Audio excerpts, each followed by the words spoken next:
Halo teman-teman semua. Di sini tentunya kita akan membahas tentang degradasi lahan dan definisi, penyebab dan hal-hal yang berkaitan dengan degradasi lahan. Tetapi sebelum itu tentunya kawan-kawan semua harus mengerti apa itu dari lahan dan fungsi dari lahan. Di sini saya Ades Pranata akan menjabarkan tentang definisi dari lahan dari berbagai sudut pandang dan apa fungsi dari lahan tersebut. Di sini lahan terbagi menjadi 3 sudut pandang. Pada sudut pandang umum, lahan adalah lingkungan fisik dan biotik yang berkaitan dengan daya dukungnya terhadap kehidupan dan kesejahteraan hidup manusia. Dari sudut pandang ekonomi, lahan itu adalah sumber daya alam yang digunakan oleh manusia dalam proses produksi. Sedangkan dalam sudut pandang pertanian, lahan pertanian didefinisikan sebagai area lahan yang dapat ditanam di bawah tanaman permanen atau di bawah padang rumput permanen.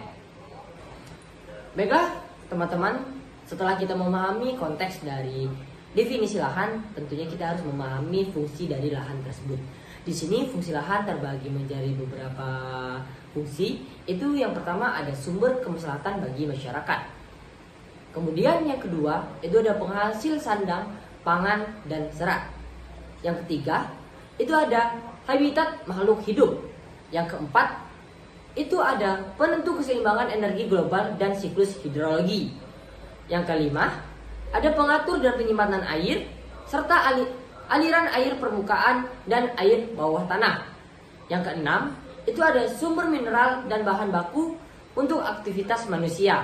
Yang ketujuh, itu adalah penyangga, penyaring, atau penggunaan polutan kimia.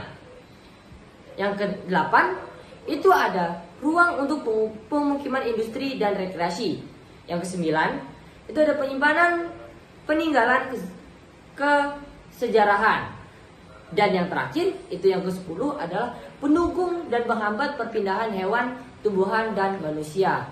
Itu adalah sedikit banyak dari fungsi lahan dan definisi lahan sebelum kita lanjut kepada materi degradasi lahan.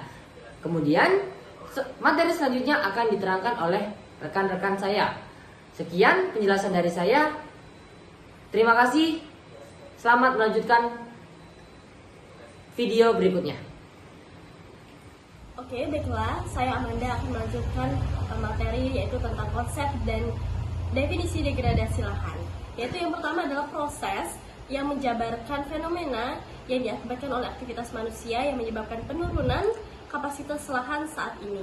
Yang kedua adalah kerusakan kualitas tanah atau kehilangan sebagian fungsi dari lahan itu. Terus yang ketiga adalah dampak terhadap lingkungan atau ekosistem yang mengarah kepada kehilangan produktivitas biologis. Yang terakhir adalah penurunan parsial potensi produk suatu lahan. Selanjutnya ada degradasi lahan mencakup 3 komponen, yaitu adalah vegetasi, tanah, dan lahan sesungguhnya.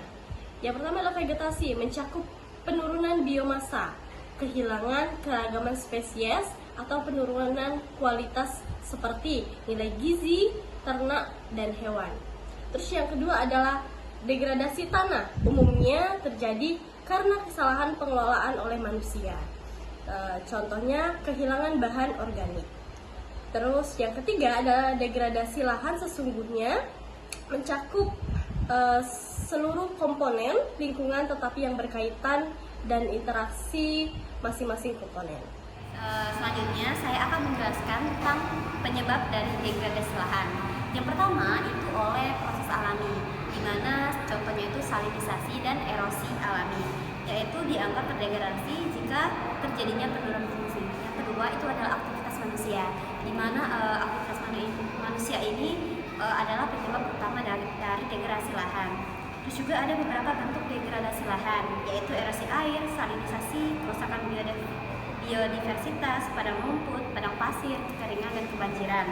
Lalu berikut adalah cara untuk memperbaiki dari degradasi lahan. Yang pertama, kita bisa melakukan reboisasi atau penghijauan. Dengan kita menanam kembali pohon dan tanaman di lahan yang rusak, kita dapat meningkatkan kesuburan tanah, mencegah erosi, dan memperbaiki siklus air. Yang kedua, kita bisa melakukan pertanian yang berkelanjutan. Jadi praktik pertanian ramah lingkungan seperti rotasi tanaman, tumpang sari, pengelolaan air yang baik, dan juga itu membantu menjaga kualitas tanah. Yang ketiga, kita bisa menggunakan pupuk organik, yaitu kita mengganti pupuk kimia dengan pupuk organik untuk membantu mengembalikan kesuburan tanah tanpa merusaknya. Yang keempat, kita bisa melakukan pembuatan terasering di lahan miring. Terasering itu mencegah erosi tanah dengan mengurangi kecepatan aliran air. Yang kelima, kita bisa melakukan pengelolaan sumber daya air yang baik dengan melakukan konservasi air seperti membangun waduk kecil atau penampungan air guna mencegah pencucian tanah dan menjaga kelembapan tanah. Yang keenam, kita bisa mencegah erosi dengan membuat teknik penghalang alami, misalnya tanaman penutup tanah atau pagar hidup, dan juga dapat mencegah laju erosi di lahan yang mudah longsor. Yang ketujuh, itu ada restorasi tanah dengan mikroba dan bahan organik. Menggunakan mikroba tanah atau kompos bisa membantu menguraikan bahan organik dan memperbaiki struktur tanah yang rusak. Dan yang terakhir, kita bisa mengelola hutan dengan baik, di mana hutan ini menjadi pembatasan penanaman pohon dan menjaga hutan yang akan mengurangi risiko degradasi lahan. Sekian penjelasan tentang degradasi lahan dari kelompok kami. Kami ucapkan terima kasih.